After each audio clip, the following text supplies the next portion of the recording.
नमस्कार मित्रों, motivational story प्रेरणादायक कहानियों के इस सत्र में हम आप सभी का हार्दिक स्वागत करते हैं, अभिनंदन करते हैं। प्रेरणादायक कहानियाँ हमारे जीवन का मार्गदर्शन करती हैं। इसलिए नित्य प्रतिदिन नई-नई कहानियों को मैं सर्च करके आपके समक्ष लाने का प्रयास करता हूँ। उसके लिए मैं अध्ययन करता हूँ और अध्ययन करने के बाद आपके समक्ष लाने का प्रयास करता हूँ। और मुझे खुशी होती है कि आप हमारी कहानियों को सुनते हैं, देखते हैं। मित्रों, जीवन में ईमानदारी बहुत ज़रूरी है। ईमानदारी अगर हमारे अंदर हो और किसी चीज़ का लालच ना हो, सादगी हो, तो हमें ज़रूर सफलता प्राप्त होती है। कभी-कभी ये गुण हमें जीवन के उच्चतम शिखर तक पहुँचा देते हैं। तो आज की कहानी इसी पर आधारित है। मैं आज की कहानी को दूरदर्शन पे पहले कुछ टेलीफ़िल्म आया करते थे, तो उस पर जो कहानियाँ प्रसारित होती थी, उनमें से एक कहानी मैं आपके समक्ष लेकर उपस्थित हूँ। इस कहानी का जो शीर्षक है वो है सूखा चरवाहा। एक चरवाहा था उस पे आधारित है। तो एक सूखा नाम का चरवाहा था, उसका नाम था सूखा। सूखा नाम का चरवाहा था। गरीब था, पैसे नहीं थे। उसके पिताजी नहीं थे, वो अपनी माता के साथ जो है रहता था, एक झोपड़ी में रहता था। गाँव में एक झोपड़ी में रहता था। उसका घर बड़ा शांत एरिया में था, मतलब हरा-भरा था चारों ओर। सूखा एक दिन अपनी झोपड़ी के से कुछ दूरी पर टहल रहा था, तो उसकी माता खोजते हुए आती है, कहती है, "सूखा, सूखा।" कहता है, "हाँ, माँ।" कहता है माँ कहती है, "बेटा कब से खोज रही हूँ तुम्हें खोजते-खोजते परेशान हूँ।" तो कहता है, "माँ इतना परेशान मत होया करो, मैं तो यहीं हूँ। माँ एक बात आपसे पूछनी थी, कल तो बारिश खूब हुई।" माँ कहती है, "हाँ, कल बारिश बहुत हुई है और इतनी बारिश हुई है कि सब जगह पानी-पानी हो गया है।" तो सूखा कहता है, "माँ, कल बारिश बहुत हुई है तो मुझे जो है बारिश को देखने की इच्छा हो रही है। अभी तो बारिश भी नहीं है, तो मैं ज़रा जाऊँ बाहर टहल आऊँ, तालाब के किनारे जाऊँ, नदी के किनारे चला जाऊँ, थोड़ा-सा टहलने की इच्छा हो रही है।" माँ कहती है कि ठीक है बेटा जाओ, मेरे मना करने से तो मानोगे नहीं लेकिन जाओ, जल्दी आना। तो कहता है ठीक है। तो वो एक नदी के तट पर पहुँचता है, तो नदी के थोड़ा-सा अंदर जो है एक पत्थर बड़ा-सा रखा होता है। वो जाकर के सूखा चरवाहा जो था, उस पत्थर पर बैठ जाता है और उस पत्थर पर खाली बैठ कर के मंथन करते हुए ऐसे पानी को थपेड़े मारता है। पानी हाथ से पानी को ऐसे-ऐसे करता है, थपेड़े मारता रहता है। तो कई बार थपेड़ा मारा, तो एक बार जब थपेड़ा मारा तो उसके हाथ में एक जो है हार उसके हाथ में लग गया। एक बहुत सुंदर हार था, जो उसके हाथ में लग गया। तो उसने देखा कि बड़ा सुंदर हार है भाई, बड़ा चमकीला और बहुत अच्छा जैसे राजाओं-महाराजाओं का हार होता है, उस तरह का हार है, लग रहा है ये। तो उस हार को लेकर के वो जो है अपने घर चला आया। तो घर में कुछ कार्य कर रहा था तभी लाखा आता है। लाखा जो है एक व्यापारी था, जो उस गाँव में कभी-कभी आया करता था व्यापार के नाते, अपने सामानों की बिक्री करने। जैसे उसमें जो है काजू, किशमिश, बादाम, पिस्ता ये सब लाया करता था। तो लोग खरीदते थे, अपना एक डेरा बनाया हुआ था गाँव में। तो लाखा जो है इस सूखा चरवाहा का बहुत कड़ा मित्र बन गया था, बहुत गहरी दोस्ती हो गई थी इससे। तो लाखा आता है, कहता है, "अरे! सूखा क्या कर रहा है?" तो कहता है, "बस यही झोपड़ी को सही कर रहा हूँ।" सूखा कहता है, "तू कब आया?" तो कहता है कि मैं आज ही आया हूँ और तू डेरे पे आया नहीं, डेरे पे आ जा, तुझे पता नहीं चला? मैंने गाँव में सूचना भिजवा दी थी कि मैं आया हूँ, तो तू नहीं आया और मैंने ते अच्छे-अच्छे सामान लाए हैं, बादाम, काजू, किशमिश सब लाया हूँ, तेरे तू ले लेता।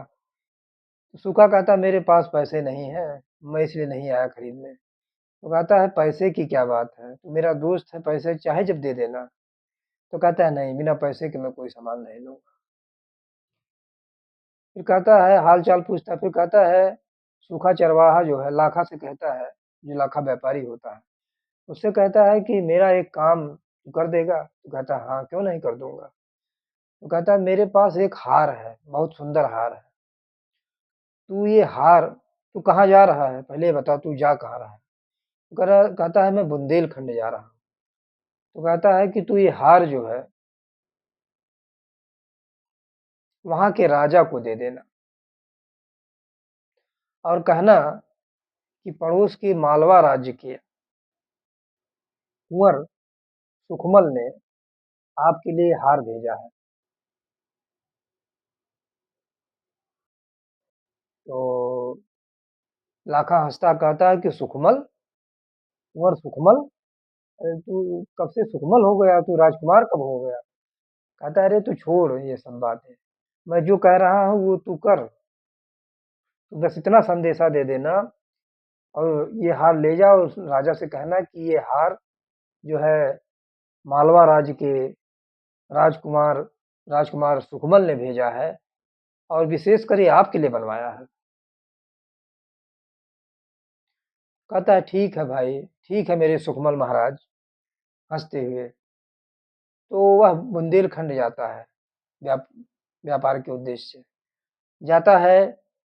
तो वहाँ के राजा के दरबार में उपस्थित होता है, और वो हार जो है, जो उसे प्राप्त हुआ था, जो सूखा चरवाहा ने दिया था, वो देता है राजा को। राजा से कहता है कि हार जो है आपको पड़ोस के मालवा के राजा, मालवा के कुंवर सुखमल ने भेजा है, ये आपके लिए विशेष रूप से बनाया है।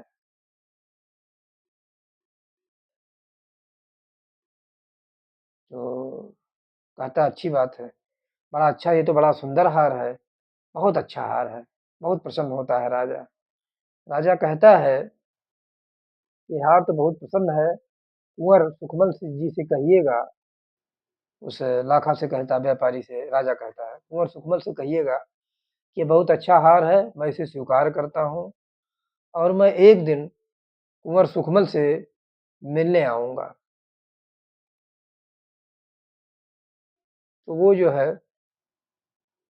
यह संदेश प्राप्त करके सीधे, अच्छा, तो राजा उस हार से जो है वो संदेश प्राप्त कर लेता है। राजा इतना कहता है कि जो है इसे इसे जो है मैं स्वीकार करता हूँ, और कुंवर सुकमल से धन्यवाद ज्ञापित करना, और ये कहना कि मैं मिलने आऊँगा उनसे, और तुमने ये हार देकर मुझे प्रसन्न किया है। तो हे व्यापारी, मैं तुम्हें यहाँ चुंगी कर से मुक्त कर देता हूँ, और कुछ अशर्फियाँ देता हूँ। तो जो है मंत्री से कहता है राजा कि मंत्री, इस व्यापारी को कुछ अशर्फियाँ दे दो, और आदेश कर दो कि राज्य में इसे चुंगी नहीं, चुंगी मुक्त व्यापार की व्यवस्था मिल जाएगी। तो लाखा बड़ा प्रसन्न होता है, कहता है दुहाई हो महाराज, आपने बहुत अच्छा कार्य किया है, आपने बड़ा अच्छा कार्य किया है, मैं बहुत प्रसन्न हूँ। वहाँ से खुशी-खुशी वो जो है लाखा सीधे सूखा चरवाहा के पास जाता है, और सूखा चरवाहा से वहाँ की सारी बात बताता है, और कहता है कि महाराज से मैंने ये हार दिया, महाराज को मैंने हार दिया, महाराज ने ये कहा, धन्यवाद ज्ञापित किया है, और कहा है मैं मिलने आऊँगा राजकुमार सुखमल से। तो सूखा चरवाहा बड़ा प्रसन्न होता है। व्यापारी वहाँ से फिर यह कह कर के चला जाता है। तब वो सोचता है सूखा चरवाहा कि महाराज, बुंदेलखंड के महाराज मुझसे मिलने आएँगे, तो मैं तो बहुत गरीब हूँ, मैंने बता दिया था कि महाराज मैं राजकुमार सुखमल हूँ, लेकिन वो बड़े आदमी हैं, उनको कहाँ रुकाऊँगा, कैसे क्या होगा? तो मुखिया जी के, गाँव के मुखिया के पास जाता है। मुखिया से कहता है, मुखिया जी, बुंदेलखंड के राजा मुझसे मिलने आने वाले हैं, तो मैं सोचता हूँ कि आपके यहाँ रुकवा दूँ, आपका घर ठीक-ठाक है। तो मुखिया कहते हैं, हाँ, हाँ, कोई बात नहीं। रुकवा सकते हो, लेकिन मुझे एक दिन पहले बता देना कि जो है एक दिन पहले सूचना दे देना कि महाराज आ रहे हैं। कहता है ठीक। वह जंगल में गाय चराने जाता है, तो गाय चराने लगता है, तो गाय चराते-चराते अचानक उसका ध्यान हटता है तो गाय कहीं गायब हो जाती है। बैठा उदास रहता है, तभी एक व्यक्ति आता है उसके पास, कहता है, "अरे सूखा, क्या कहाँ बैठा हुआ है? क्या बात हो?" कहता है, "एक गाय मेरी मेरी जो गाय मैं चराने आया था वो मिल नहीं रही है, इसी में हूँ।" तो कहता है, "परेशान मत हो, अभी मिल जाएगा, यहीं कहीं होगी।" वो व्यक्ति कहकर चला जाता है। तो इसी उधेड़-बुन में कि मेरी गाय कहाँ है, सोच रहा है। फिर ये भी सोच रहा है कि मैं राजा को कहाँ रुकवाऊँगा, राजा आएँगे तो कैसे क्या होगा? ये सोच रहा था तभी एक परी वहाँ प्रकट होती है। तो परी को देखता है तो बड़ा चकित होता है। परी से कहता है, "तुम कब आई?" कहता, "मैं अभी" परी कहती, "मैं अभी आई हूँ, जब तुम सोच विचार कर रहे थे। मैं यहाँ टहलने आई हूँ।" तो परी कहती है कि तुम बहुत सुंदर लग रहे हो, बहुत सुंदर हो और तुम्हें देख कर के मुझे अच्छा लगा। मैं तुमसे आकर्षित भी हुई। तो सूखा कहता है कि मैं भी तुम्हें देख कर के बहुत प्रसन्न हुआ और तुम बहुत अच्छी हो, सुंदर हो। क्या तुम मेरी दोस्त बनोगी? परी कहती है, हाँ, क्यों नहीं? तो उसकी दोस्ती स्वीकार करती है। तो परी कहती है कि मेरे जाने का टाइम हो गया है, अब मैं जा रही हूँ।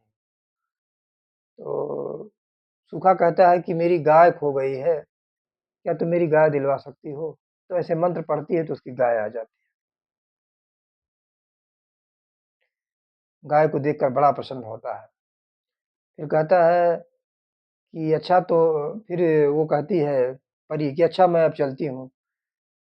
तो सूखा कहता है कि अब कब मिलोगी? तो परी कहती है कि ये लो मेरी छड़ी और दिए के सामने इस छड़ी को 3 बार घुमाओगे तो मैं प्रकट हो जाऊँगी। कहता है ठीक है।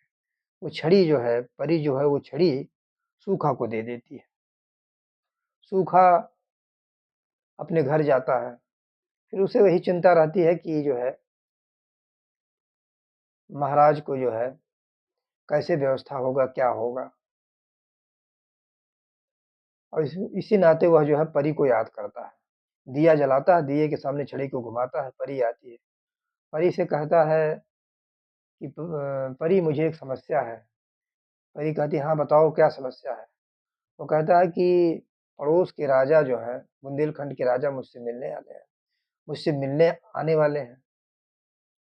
अब मेरे पास कोई व्यवस्था है नहीं, मैं उन्हें कहाँ रुकाऊँगा? तो तुम ऐसा करो कि तुम जो है बगीचे में अपनी सखियों के साथ आना और खूब बढ़िया सजावट करना। तो परी कहती है ठीक है और तुम क्या करोगे? तो सूखा कहता है कि मुझे जो है नगर का कोतवाल बना देना। मैं उस बगीचे के बाहर रखवाली करता रहूँगा। परी कहती है ठीक है। दूसरे दिन जो है परी वहाँ बगीचे की जो है एकदम बढ़िया डेकोरेट कर देती है बगीचे को अपनी सखियों के साथ और इधर एक कोतवाल बनकर खड़ा हो जाता है। राजा बुंदेलखंड मालवा में उधर आ जाते हैं डेरा डाले हुए डेरा वहाँ डाल देते हैं। तो अपने दूत को भेजते हैं मालवा के राजा इसके पास सूखा के पास जो कोतवाल बना हुआ है। दूत आता है, दूत कहता है कि महाराज मिलना चाहते हैं। दूत आता है कहता है मैं दूत हूँ। कहता है वो कौन सा महाराज क्यों मिलना चाहते हैं? कहते नहीं चर्चा हुई थी आपको संदेशा भेज पहुंचा था ना? कहता हाँ हाँ याद आया संदेशा आया था मिलने के लिए। तो कहता ठीक है मिल सकते हैं। दूत वहां से जाता है जहां महाराज अपना शिविर लगाए हुए थे मालवा में उनके पास जाता है। इधर सूखा परी के पास आकर बैठता है और कहता है कि परी हमारे पास व्यवस्था तो है नहीं और अगर महाराज चले जाते तो बड़ा अच्छा रहता किसी ना मिलते तो अच्छा रहता। तो परी कहती तुम टेंशन मत लो महाराज मिलेंगे नहीं तुमसे। दूत जाता है कहता है कि महाराज जब महाराज सुखमल की इतनी व्यवस्था है, इतना अच्छा मतलब सजावट है, इतना अच्छा बाग बगीचा है, और वहाँ कुछ दासियां जो इतनी दासियां हैं कि जो सजावट में लगी हुई हैं, हमारे पास तो उसके एवज में कुछ व्यवस्था नहीं है। हम तो उनसे बहुत छोटे हैं, और अभी हम व्यवस्था के साथ आए नहीं हैं, तो हमें यहाँ चुपचाप निकल जाना चाहिए। तो राजा कहते हैं, हाँ ठीक कह रहे हो। ऐसा है, दूत हमारे जाने की व्यवस्था करो, और राजकुमार सुखमल से जाकर के कह दो कि हम फिर कभी आएंगे पूर्व सूचना दे करके। कहता है ठीक है। तो उधर वो सूचना दे देता है दूत सुखमल को, कोतवाल को, जो सूखा है, उसको सूचना दे देता है कि जो है महाराज नहीं आ पाएंगे, कुछ आवश्यक कार्य है। महाराज अपने राज्य चले जाते हैं। इधर सूखा के घर जो है मुखिया जी आते हैं, और सूखा की माँ से कहते हैं, सूखा की माँ, मैं जो है तीर्थ यात्रा पर जाना चाहता हूँ, तो मेरा कोई सहयोगी साथ देने वाला है नहीं, मैं बूढ़ा हूँ, बूढ़ा हो गया हूँ। तुम अपने बेटे को अगर भेज देती तो बड़ा अच्छा रहता। तो वो जो है भेजना नहीं चाहती, लेकिन बहुत मनाता है। तो उसका जो है उसकी माँ जो है तैयार हो जाती है, और उसकी माँ अपने बेटे को भी भेज देती है। तो मुखिया और सूखा जो है दोनों साथ साथ यात्रा के लिए चलते हैं, यात्रा करने के लिए चले जाते हैं। यात्रा करते करते काफी दूर चले गए। तो वो यात्रा करते करते जब काफी दूर पहुंच जाते हैं, तो सूखा कहता है, मुखिया जी बहुत थका लग रही है, थोड़ा आराम कर लिया जाए, फिर उसके बाद चला जाएगा, अभी तो बुंदेलखंड दूर है। तो मुखिया कहते हैं कि तुम बुंदेलखंड पहुंच गए हो, बुंदेलखंड ज्यादा दूर नहीं है, तुम बुंदेलखंड पहुंच गए हो, बुंदेलखंड में ही हो। तब सूखा कहता है, मुखिया जी आप परेशान ना हो, आप एक काम करिए, अगर आप बुंदेलखंड में हैं तो आप एक काम करिए, यहाँ के राजा को कहिए कि राजकुमार सुखमल आए हुए हैं, बस इतना कहिए। तो मुखिया ताजुब मानता है, आश्चर्य पड़ता है, कहता है कि अगर राजकुमार सुखमल कहूंगा तो उससे क्या होगा। कहते हैं सूखा कहता है कि सुखमल कहोगे तो हमारा बहुत स्वागत करेंगे, क्योंकि मुझे जानते हैं, मेरे नाम से परिचित हैं। लेकिन एक समस्या है, सूखा कहता आपने जो इतना अच्छा कपड़ा पहना है ये मुझे पहना दीजिए, और मेरा कपड़ा आप पहन लीजिए, और आप मेरा कपड़ा पहन करके जाइए, और राजा से कहिए कि राजकुमार सुखमल आए हुए हैं आपके राज दरबार, आपके मतलब क्षेत्र में। मुखिया वहां जाता है, और सूखा का संदेश जो है, जो सुखमल बना हुआ, सूखा का संदेश राजा को देता है। राजा से कहता है कि महाराज, राजकुमार सुखमल आए हुए हैं। तो राजा कहते हैं कि सुखमल आए हुए हैं, कहाँ पे रुके हुए हैं। तो कहता है कि मुखिया कहता है कि वो एक मंदिर के चबूतरे पर सोए हुए हैं, और वो तीर्थ यात्रा पर निकले हुए हैं, इसलिए वो ज़्यादा किसी के साथ नहीं आए हुए हैं, हम और हमारे साथ ही आए आए हुए हैं। तो राजा कहता है, मंत्री व्यवस्था की जाए, और राजकुमार सुखमल को कोई समस्या ना हो, उनको राज दरबार में बुलाया जाए। मंत्री जाता है राज दरबार में, उनको लेकर के आता है। राजा कहता है कि राजकुमार आपको कोई दिक्कत तो नहीं हुई, और मैं पिछली बार आपसे मिल नहीं पाया था, इसके लिए क्षमा चाहूँगा। तो राजकुमार सुखमल कहता है, जो सूखा सुखमल बना हुआ, वो कहता है कि मुझे भी सूचना मिली थी तो बहुत कष्ट हुआ था, तो मैंने सोचा कि मैं बुंदेलखंड जाऊँगा तो मैं राजा साहब से मिलूँगा, तो मैंने आपसे मुलाकात कर ली। राजा बड़ा प्रसन्न होता है, राजा उसका स्वागत सत्कार करता है, और राजा कहता है, राजा अपने दरबार में लेकर जाता है अपने गुप्त स्थान पर। तो राजा सूखा जो सुखमल बना हुआ है कहता है, राजकुमार जी, मैं एक बात आपसे कहना चाहता हूँ। तो राजकुमार सुखमल कहता है, कहिए। तो राजा कहता है कि मैं अपनी बेटी की शादी आपसे करना चाहता हूँ। तो सुकमल कहता है कि मैं तो तैयार हूँ शादी करने के लिए, आप अपनी बेटी से पूछ लीजिए। तो राजा कहता है उसमें कोई समस्या नहीं है, मैं जो कहूँगा मेरी बेटी मानेगी। तो इस प्रकार से दोनों की शादी हो जाती है, दोनों वहाँ कुछ दिन रहने लगते हैं। मुखिया से मुखिया आता है, सुकमल से कहता है, सुकमल मैं अब चलूँगा घर, जाना चाहता हूँ, मुझे मालवा की बहुत याद आ रही है। सुकमल कहता है मुझे भी बहुत याद आ रही है, पर मैं कुछ दिन बाद आऊँगा। मुखिया कहता है तुम्हारा तो बढ़िया हो गया, तुम राजकुमार सुकमल बन गए और तुम्हें तो सारी व्यवस्था मिल गई। सुकमल कहता है कि मालवा जाना तो माँ से कहना कि मैं आऊँगा। तो मुखिया फिर वहाँ से चला जाता है और सीधे सूखा के घर जाता है। तो सूखा की माँ से कहता है कि सूखा की माँ, सूखा जो है बहुत खुश है और उसने जो है वो गया था बुंदेलखंड, तो वहाँ के राजा ने प्रसन्न होकर के उससे शादी कर ली। उसके मतलब अपनी बेटी से उसकी शादी कर दी, क्योंकि उसने एक हार जो है पाया हुआ था ना, वो आपको बताया भी होगा, वो एक हार पाया था। उस हार को उसने राजा को भिजवा दिया था, तो राजा बहुत प्रसन्न हो गए थे और राजा उसे राजकुमार सुकमल जानते हैं, इसलिए उन्होंने अपनी बेटी की शादी कर दी थी।